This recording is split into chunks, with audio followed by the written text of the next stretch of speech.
To be really honest with you, the first few days of keeping them was really quite stressful, and I was thinking, you know, am I going to actually ever get to make this video?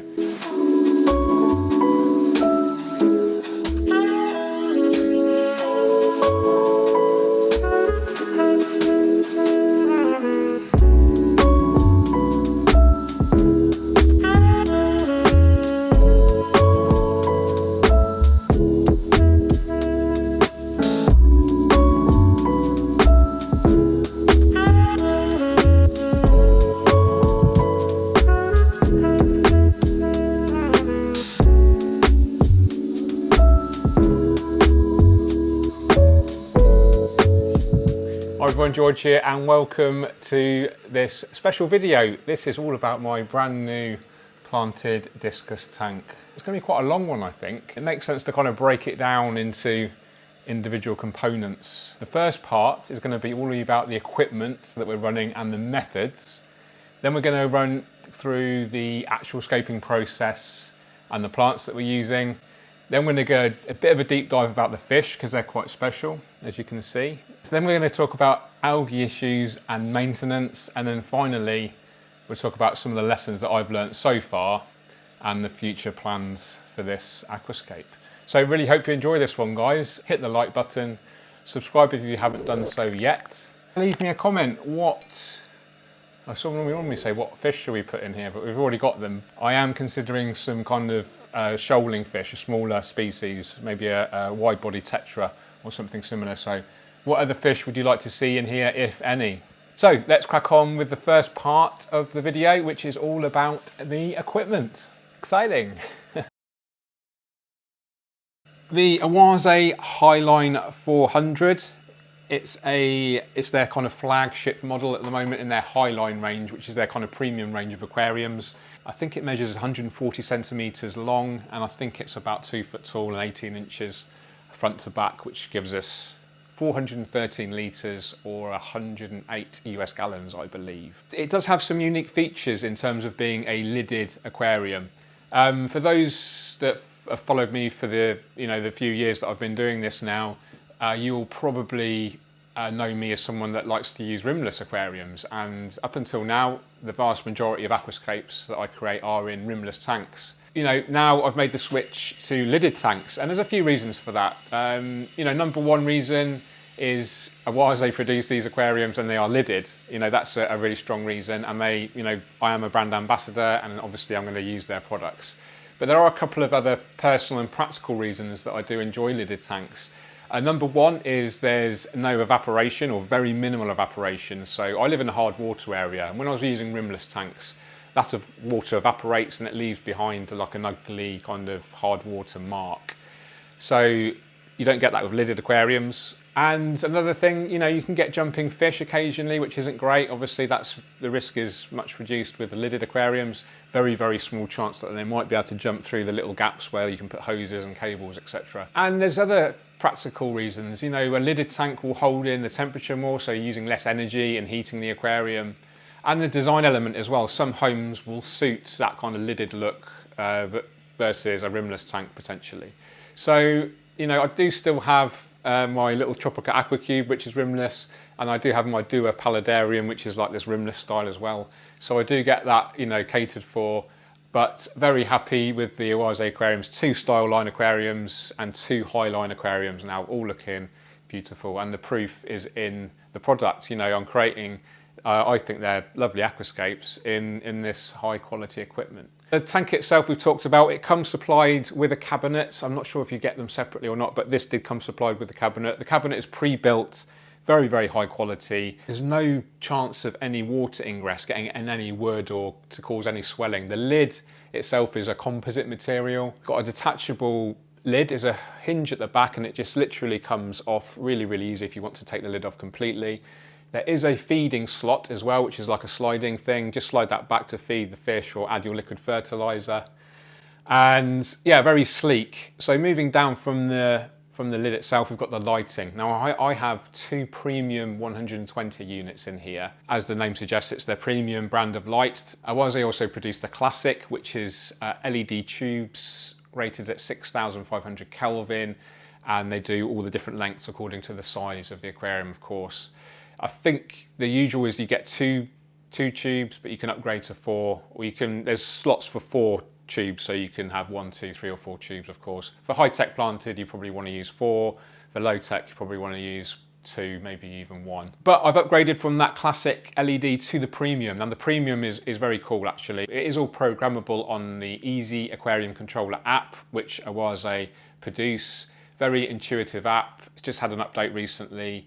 I probably will do a completely separate video on the Easy Aquarium Controller and the app itself, but just to say, the lights are completely controllable in terms of their spectrum, their photo period. You can have it ramping up, ramping down.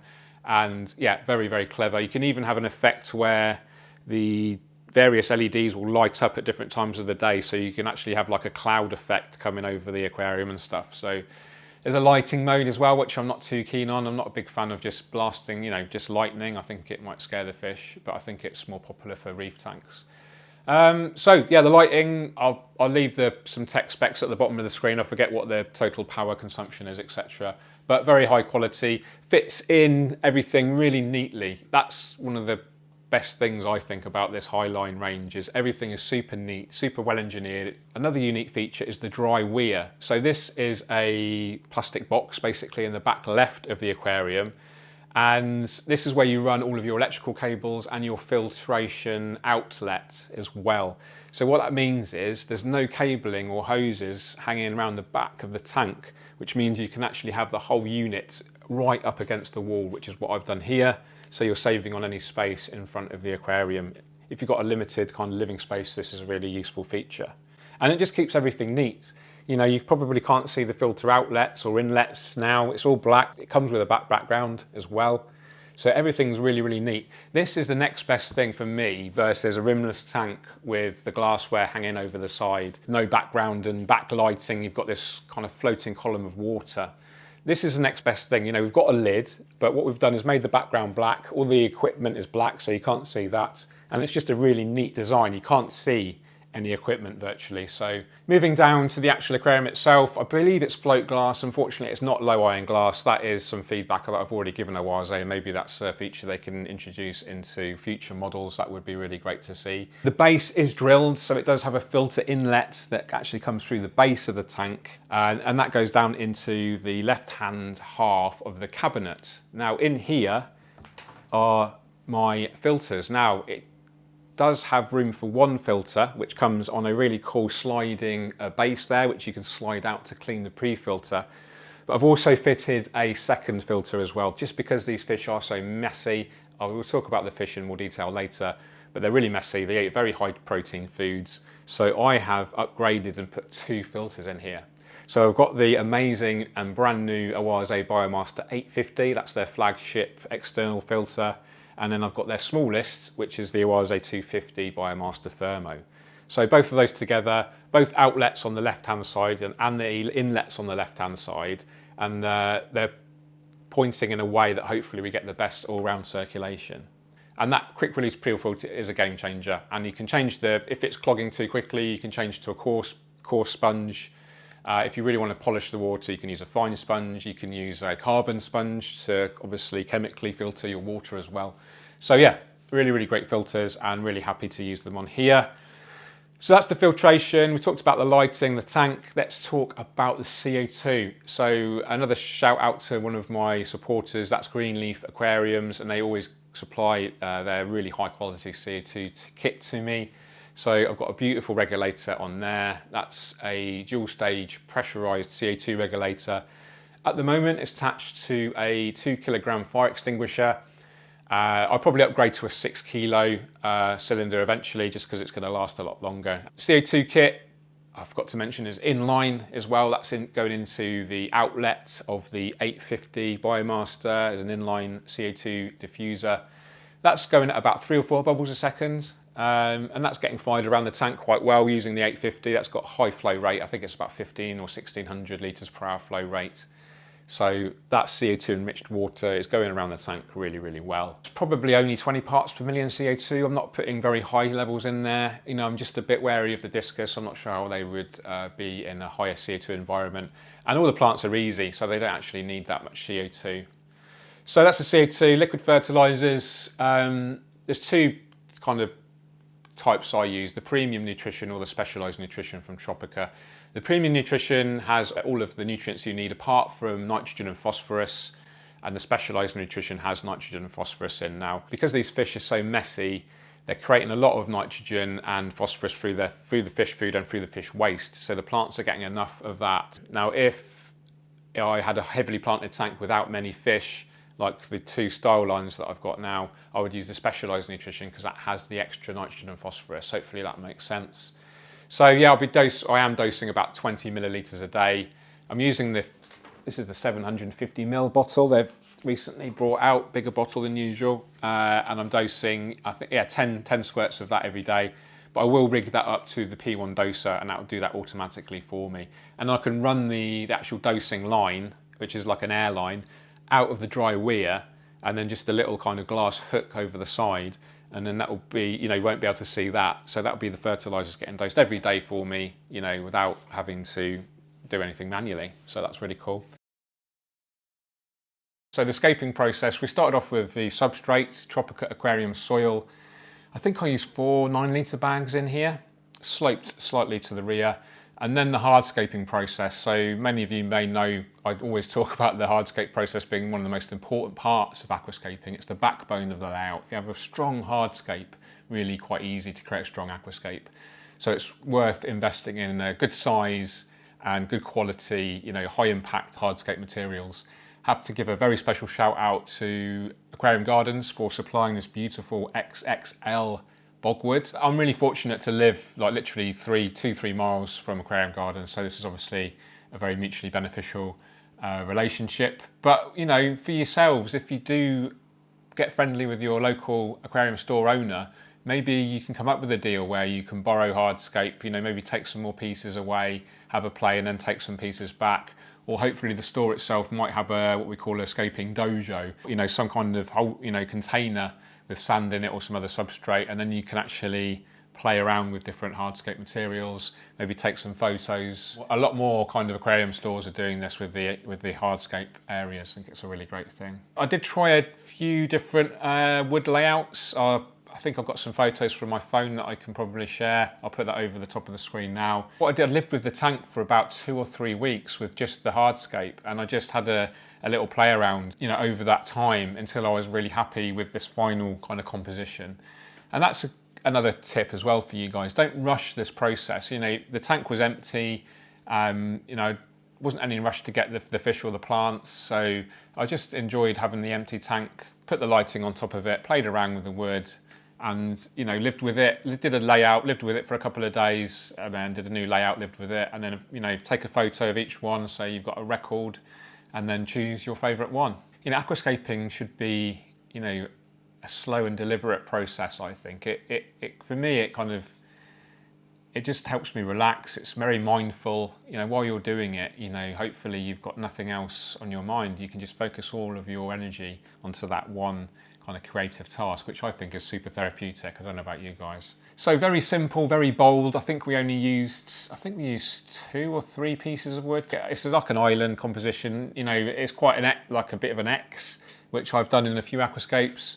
And that is my style. I kind of make no apology for that, and I really like it. And it is a tank that I have to live with, as well as obviously creating content for you guys as well. Put the soil in, standard kind of process. Tropical soil, for those that don't know, it contains lots of nutrients to feed the plant roots. It helps to lower the pH and the hardness slightly. Really easy to plant into. I like to plant into the dry soil. And yeah, just a really, really great product. Going to give your plants the best chance of success, especially in those early few weeks.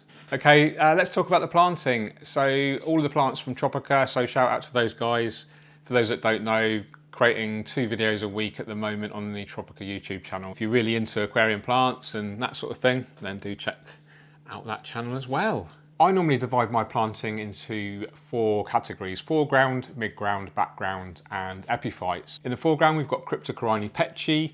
In the midground, we've got Cryptocorini tropica, Cryptocorini willisii, and Cryptocorini beckettii pechi. And then in the background, we've got Amazon swords, or Echinodorus blairi. Epiphyte plants, we've got a mixture of Anubias coffeefolia and Anubias barteri. So the barteri is the much bigger leaf versus the nana, and the coffeefolia has this beautiful kind of texture on the leaves itself. And then I've actually added some other smaller epiphytes. I've got some Anubias petite and then some Bucophilandra kedigang. I've actually brought over some plants from the style line 125, some mature crypts. So there's a mature crypt tropica and a Wendtii tropica and a mature crypt. I think this is the Undulatus broadleaf. All tropica plants, all in tropica soil, and of course using a tropica liquid fertiliser. The planting process was quite straightforward. I think I used 45 or 50 pots altogether, which is a lot of pots, but it's important to plant very heavily from the outset. This helps to reduce the risk of algae. I forgot to mention the floating plants. Just one pot of the Tropica 1-2 Grow Salvinia auriculaata. Now, the floating plants are really advantageous in the early stages, especially in an aquarium. They block some of the light out, which helps to limit algae, but they grow very quickly because they're really near the light source. They've got unlimited access to CO2 in the air, so they grow super fast. You can also use them as an indicator plant. So basically, the faster growing a plant is, the quicker it's going to show up any nutrient deficiencies. So floating plants being one of the fastest growing plants there is, they're going to show up any pale growth quicker, and then you know you need to add more fertilisers, otherwise your slower growing plants are going to get affected as well. They're growing in well. I had some minor crypt melts just on a couple of the species. I've not had any of the Echinodorus die back at all. I've had some minor algae issues, but again I'll talk about that in more detail later.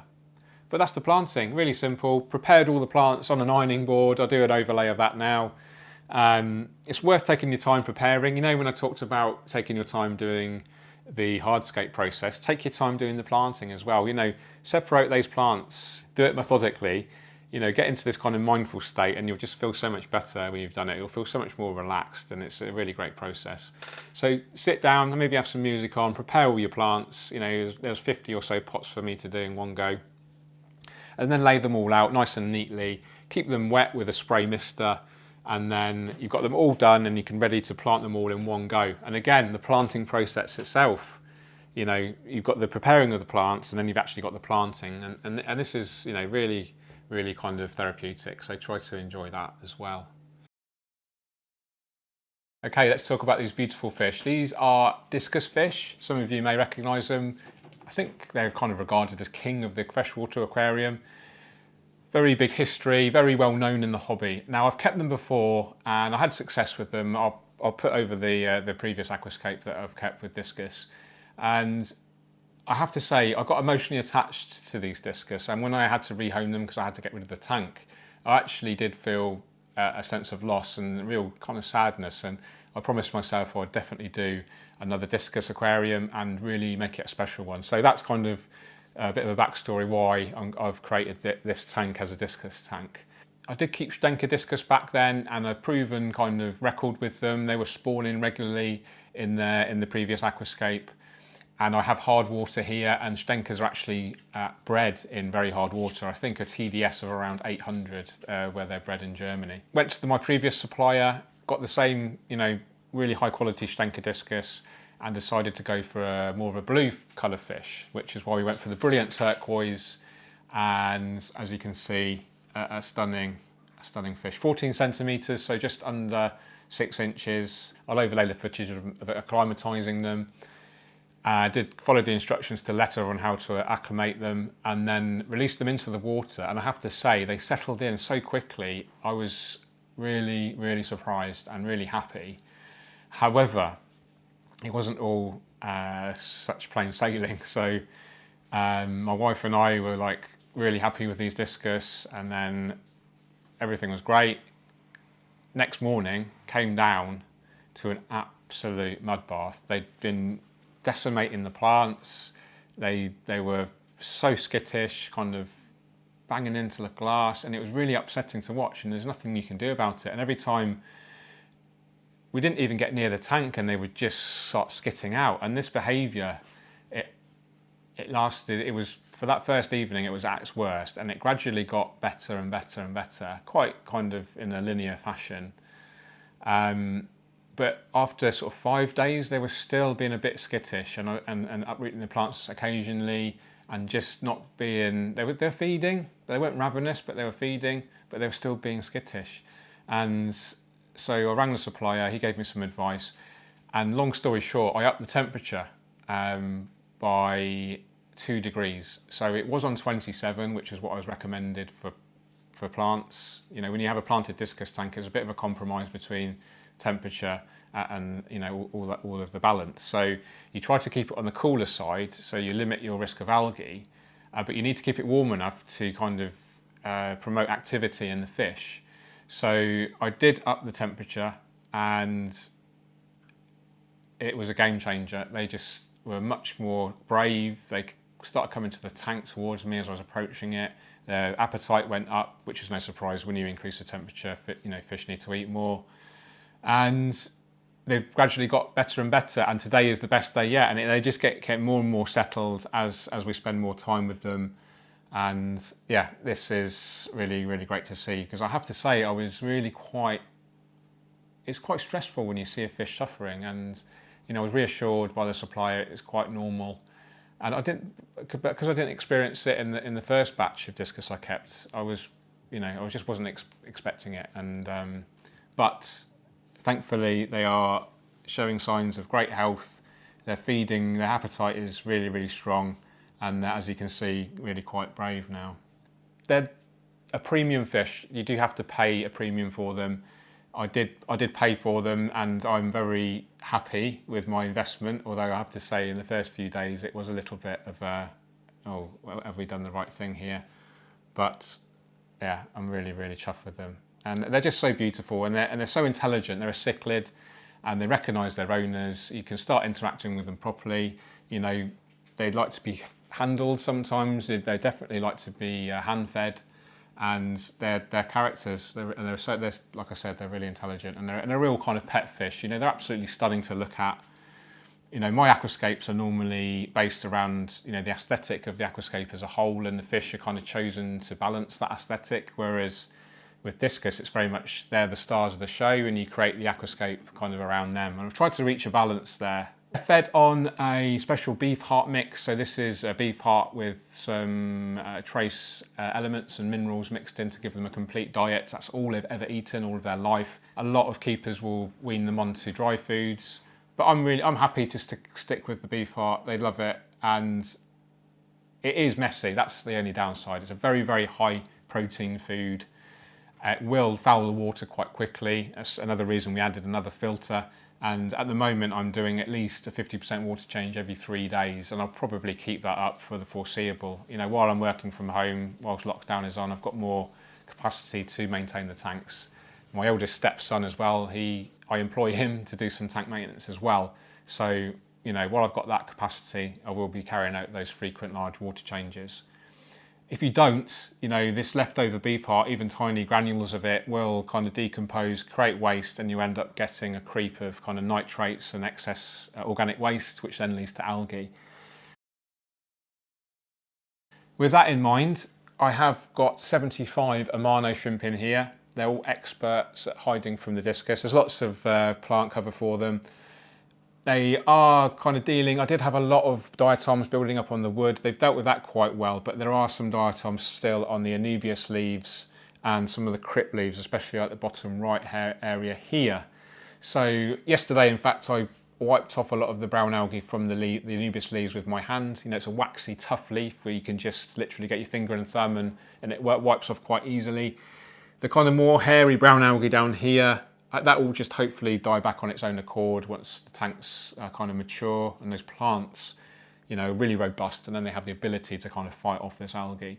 I am probably going to get some more Amano shrimp, and now I am going to stock it with a big shoal of other fish. So let me know in the comments what fish you think I should put in here. I haven't talked about how we cycled the tank. So we put the fish in quite soon after setting up the plants, so only about a week's difference. I did use old media, mature media from the style line tanks and the cichlid tank, the HighLine 175. Put a mixture of all of the old existing mature media into the 850. When I added the Biomaster 250, also added some mature media. So we did that, and then I also added a great product called, it's in here, Fritz, a Fritz product. So this is actually live bacteria, it removes ammonia and nitrite as well. So I used a whole bottle of this over the first few days to help boost that bacteria kind of capacity of the filtration after I added the fish. So the filter bacteria needs ammonia to feed on, otherwise it will just die back. So I added Fritz Zyme 7, so I added a bottle of that over the first 3 or 4 days, mature filter media, and then the bacteria product from Fritz. All those things added together means that you can put your fish in a new setup because you've got all that mature media and all that great filter bacteria. That in combination with the plant growth as well, especially those floating plants, is going to guarantee you're not going to go through any ammonia spikes, and those fish are going to settle in really quickly, and you know the water quality is going to be very, very good. Okay, now it's really important that we talk about maintenance. You know, the Aquascape's only going to look as good as long as we maintain it appropriately. Now, unfortunately for us, Discus are a very high maintenance fish. There's a few reasons for that. The first is that they like the water a lot warmer than other fish. So we need to keep it at least 27. I'm actually running this at about 28.5 degrees C, which is about 82, 83 Fahrenheit. Now with the increase in temperature, you get an increase in waste products, you get an increase in oxygen demand, you get an increase in nutrient demand from the plants, you get a reduction in oxygen levels, and all of these things add up to a more challenging system. So we need to change more water more frequently in order to dilute those waste organics, otherwise they're going to trigger algae. And we really need to just keep an eye on those plants. We need to keep them well fed. They're going to be demanding more nutrients because they're growing more quickly because that water temperature is warmer. And we just need to keep an eye on the fish as well. You know, if we're injecting CO2 especially, and we've got warm water and the oxygen levels are lower, then this can, you know, if it leads to low oxygen levels, you're going to start to see the fish suffer. They might start gasping at the surface. And that's one of the reasons I'm running a slightly lower CO2 level than I normally would. So we're looking at probably 20 parts per million instead of 30 in here. I'm also running the back nozzle from the 850 Biomaster filter. It's slightly disturbing the surface, so that's going to increase oxygen content as well. We need to do more frequent, more larger water changes. At the moment, I'm doing a 50% water at least every 3 days, like I said. Cleaning the pre-filters on the Biomaster filters every week.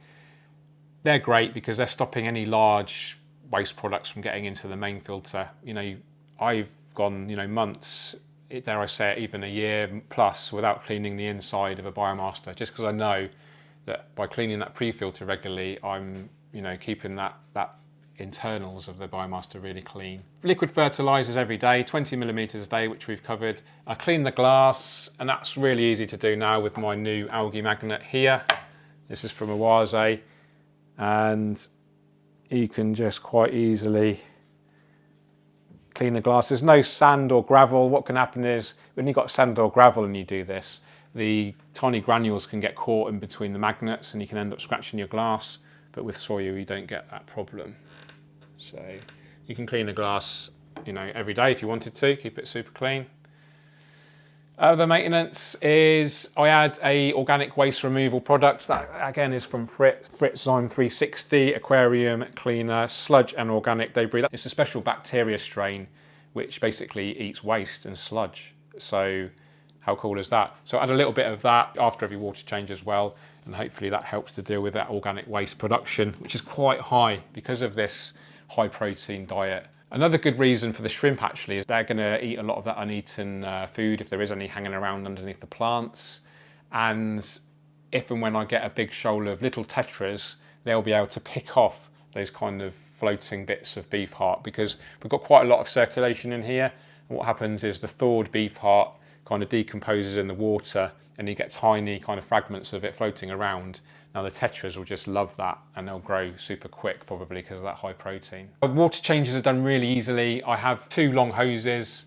One gets siphoned straight into my garden to feed the plants and the other one goes straight into my kitchen and is pumped in via a red colander submersible pump in a bucket. That pumps in at exactly the right temperature and then I dechlorinate again with Fritz Fritz Complete. That's a really comprehensive dechlorinator, so it does ammonia nitrite and nitrate as well. It's quite high concentration, so I think I only need to add a couple of capfuls for a 50% water change in here as well. So by using those long hoses, I don't need to use any buckets. I remember back in the day, one of my first large aquariums, I think it was 300 litres, I remember just using one 10-litre bucket to do 50% water changes. Quite a hard, laborious job.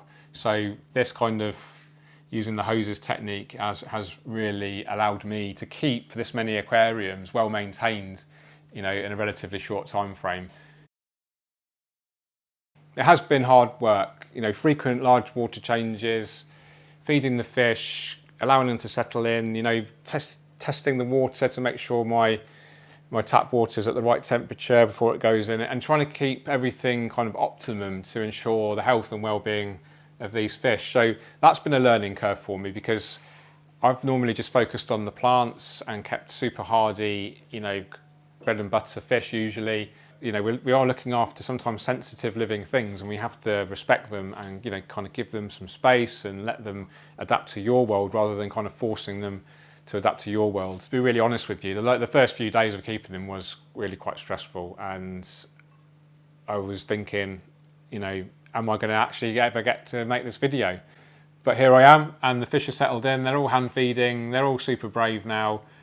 The water seems tip-top quality, big frequent water changes, ruthless filter maintenance, keeping the glass clean, trying to wipe off that brown algae from the plants regularly to stop it from building up too much. Investing in a good quality algae crew. I do prefer to use shrimp and snails versus other fish. Other fish tend to create more waste and actually lead to the kind of cause of the algae problem to start with. So shrimp and snails produce much less waste, so actually aren't contributing to the algae issue as much. And one of the biggest lessons I've learned is patience. The fish aren't going to suddenly behave just because you want them to. You have to let them do that in their own time. If you do need to make any changes to the aquarium conditions, do it gradually and just change one thing at a time. Otherwise, you're not going to realise what that one thing was that kind of remedied it. Patience is a massive virtue, especially in the world of aquascaping, where nothing happens very quickly usually, and if it does, it's normally a bad thing. Thank you so much for watching. I really love bringing this video to you. I really look forward to seeing your next video. I'll obviously be doing regular updates on this as it grows in. I've got really high hopes for it in the long term, and hopefully it will turn into one of the best aquascapes that I've ever created, and certainly one of the best fish tanks in air quotes that I've ever created. I hope you guys agree. Let me know in the comments what other kind of shoaling fish would you like to see in here, if any, and I really look forward to seeing you on the next one. You take care, keep on scaping. Cheerio. Yay. Those are rambling, I might not use it all.